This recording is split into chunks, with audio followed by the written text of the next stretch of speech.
Exercice 6. Alors, on vous dit dans chaque cas, écris l'opération qui permet de trouver la valeur de x, puis donne cette valeur. Donc, je sais que 6 fois x, qui est l'inconnu que je cherche, est égal à 12.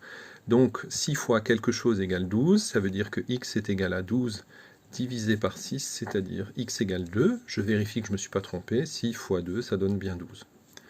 Ensuite, x plus 4 doit donner 1, ce qui veut dire que le nombre que je cherche ici, c'est 1 moins 4. C'est-à-dire moins 3, encore une fois je vérifie, moins 3 plus 4, ça fait bien 1, c'est bon, je ne me suis pas trompé. X moins 2 égale moins 1. Donc si x moins 2 doit être égal à moins 1, c'est que x est égal à moins 1 plus 2, c'est-à-dire à 1. Je vérifie, 1 moins 2, ça fait bien moins 1.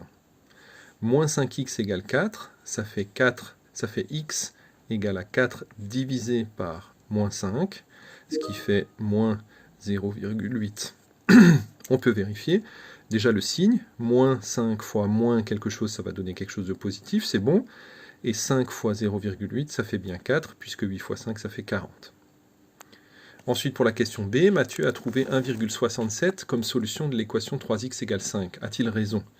En fait, si 3 fois x est égal à 5, c'est que x est égal à 5 tiers. Ça, c'est la solution exacte. 1,67, c'est une valeur approchée de la solution, ça n'est pas la vraie solution. 1,67 n'est qu'une valeur approchée de la solution. Si vous faites 3 fois 1,67, vous ne trouvez pas exactement 5, vous trouvez quelque chose de proche de 5. La vraie solution, c'est 5 tiers, c'est-à-dire 1,6 périodique. Voilà pour l'exercice 6. Ensuite, vous aviez l'exercice 10, si je ne raconte pas de bêtises, je vérifie. Oui, c'est ça. L'exercice 10. Donc ici, vous devez isoler x, résoudre les équations, trouver x pour que 5 fois x moins 2 soit égal à moins 7. Donc par étape, ça fait 5x égale moins 7 plus 2. Donc je veux trouver x. Pour trouver x, il faut que je me débarrasse du moins 2, il faut que je me débarrasse du 5. Je commence par me débarrasser du moins 2. Pour me débarrasser du moins 2, ça veut dire que si 5x moins 2 est égal à moins 7, 5x doit être égal à moins 7 plus 2, c'est-à-dire à moins 5. Et maintenant, il faut que je me débarrasse du x qui est là. Ça fait 5x divisé par 5 égale moins 5 divisé par 5, c'est-à-dire le 5 qui va se simplifier avec celui-ci. Je vois que ça passe au flou de temps en temps. Donc ça va faire finalement x est égal à moins 1. Quand vous avez résolu une équation, vérifiez toujours que vous n'avez pas fait d'erreur de calcul. 5 fois moins 1, ça fait moins 5. Moins 2, ça fait bien moins 7. C'est bon, je ne me suis pas trompé. Pour la B, pareil, je commence par me débarrasser du moins 64. Si vous voulez, plutôt que d'aller aussi vite qu'ici, je peux faire une étape intermédiaire. Je peux faire 9x moins 64 plus 64 égale moins 1 plus 64. C'est-à-dire que j'ai fait la même opération des deux côtés. J'ai rajouté 64, ça reste toujours égal. Si deux choses sont égales, quand je rajoute 64 de chaque côté, bien c'est toujours égal. Pourquoi je rajoute 64 des deux côtés? Parce que moins 64 plus 64, ça va faire 0. Donc finalement, je vais trouver 9x égale 63. Maintenant, il faut que je me débarrasse du 9. Pour me débarrasser du 9, je divise par 9 des deux côtés. Je fais toujours la même opération des deux côtés. Le 9 va se simplifier avec le 9. Et il reste donc x égale 63 divisé par 9, c'est-à-dire 7. Je vérifie. 9 fois 7, 63. Moins 64, ça fait bien moins 1. D'accord? Donc ici, vérification, si x égale 7, 9x moins 64 égale 9 fois 7 moins 64, c'est-à-dire 63 moins 64, ça fait bien moins 1. Bon, je n'ai pas fait la vérification, mais je l'ai fait à l'oral tout à l'heure. Vous aviez aussi l'exercice 11. Donc, ici, je constate que l'inconnu est présent des deux côtés, ce qui complique un petit peu mon affaire. Donc je vais commencer par me débarrasser du 2 ici, parce que j'aimerais bien garder des inconnus d'un côté et les chiffres sans inconnus de l'autre. Donc pour me débarrasser du 2 ici, je vais soustraire 2 de chaque côté. Donc je vais faire 3x, plus 2, je suis désolé pour le flou là, que je ne peux pas vraiment régler, plus 2 moins 2, ça va faire 0, et de l'autre côté, je vais faire x plus 6 moins 2. Donc là, j'ai enlevé 2 de chaque côté de mon équation. Ici, j'ai enlevé le 2, et ici, j'ai fait 6 moins 2. Donc ça me fait finalement 3x égale x plus 4. Maintenant, c'est pas mal. Déjà, je n'ai plus de chiffres sans inconnu là, de ce côté-là. Je me suis débarrassé du 2. Maintenant, ce x de ce côté-là, à droite, il ne me plaît pas trop. J'aimerais bien avoir du x que à gauche. Donc, je vais soustraire x de chaque côté. Donc, je vais faire 3x moins x égale x moins x plus 4. Donc, à partir de cette ligne-là, j'ai simplement enlevé x de chaque côté. X moins x, ça va faire 0. 3x moins 2x, moins x, pardon, ça fait 2x. Et il va me rester plus que 4. Et maintenant, je retombe sur une équation très simple. 2x égale 4. Ça fait x égale 4 divisé par 2, c'est-à-dire 2. J'ai divisé par 2 de chaque côté. Voilà. Si jamais ça va trop vite, s'il y a des choses que vous ne comprenez pas, n'hésitez pas à me solliciter par message privé.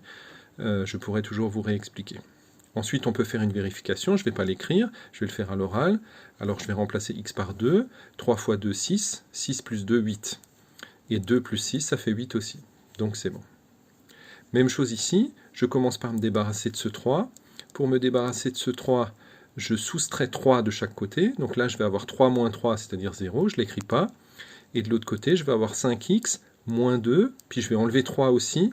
Donc, moins 2, moins 3. Ce qui va donc donner moins 8x égale 5x moins 5. Maintenant, je vais me débarrasser de ce 5x ici à droite, parce que j'aimerais bien l'avoir à gauche. Pour faire ça, il faut que j'enlève 5x de chaque côté.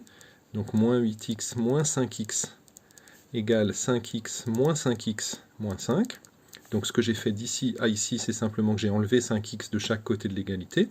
5x moins 5x, ça va faire 0. Moins 8x moins 5x, ça va faire moins 13x égale moins 5.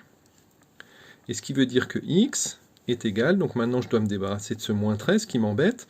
Pour me débarrasser de ce moins 13, étant donné qu'il y a une multiplication ici, il faut que je divise par moins 13 de chaque côté, c'est-à-dire moins 5 divisé par moins 13, ce qui va faire en fait 5 treizièmes que vous pouvez laisser sous cette forme-là, c'est pas la peine de donner une valeur approchée.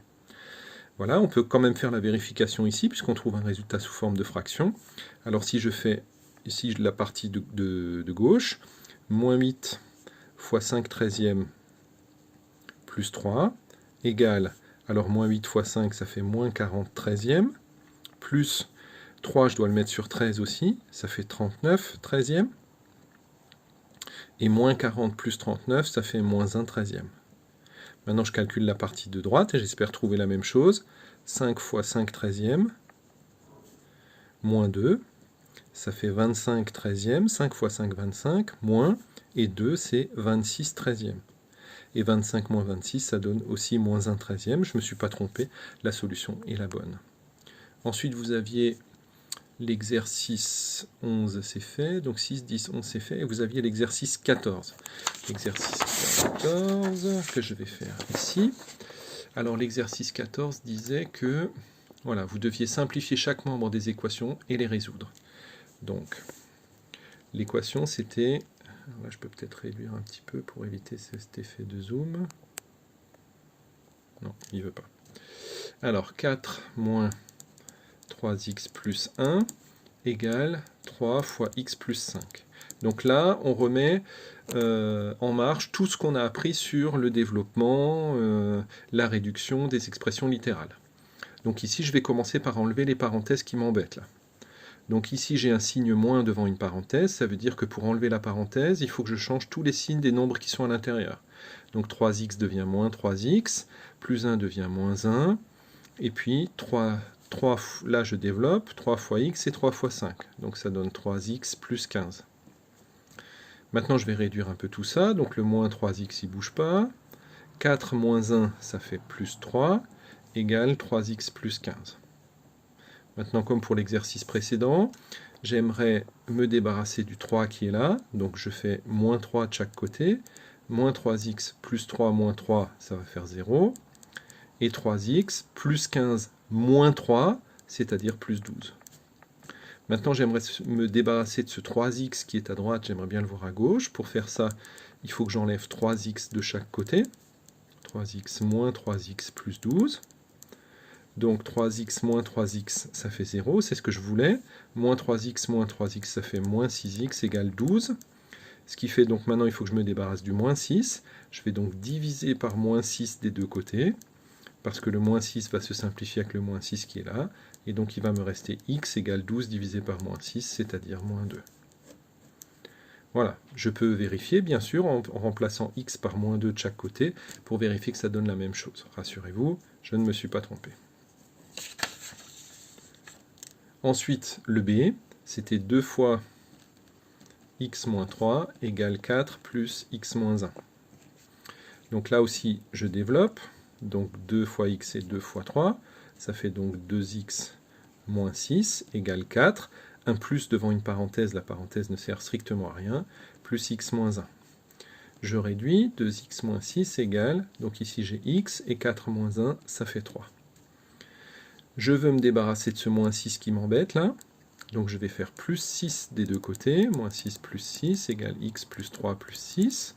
Donc là j'ai rajouté 6 des deux côtés de cette ligne à celle-là, moins 6 plus 6 ça fait 0, c'est ce que je voulais, donc il me reste 2x égale x plus 3 plus 6, c'est-à-dire plus 9. Maintenant j'aimerais bien me séparer de ce x là à droite pour le mettre à gauche, donc je vais enlever x de chaque côté de l'égalité, donc x moins x ça fait 0, c'est ce que je voulais, il va donc me rester 2x moins x, c'est-à-dire 1x, c'est-à-dire x égale 9, et ça y est j'ai trouvé la solution de l'équation. Encore une fois, on vérifie pour voir si on ne s'est pas trompé. Voilà, j'espère avoir été clair. Je répète que si certaines équations vous semblent un petit peu obscures, n'hésitez pas à me solliciter.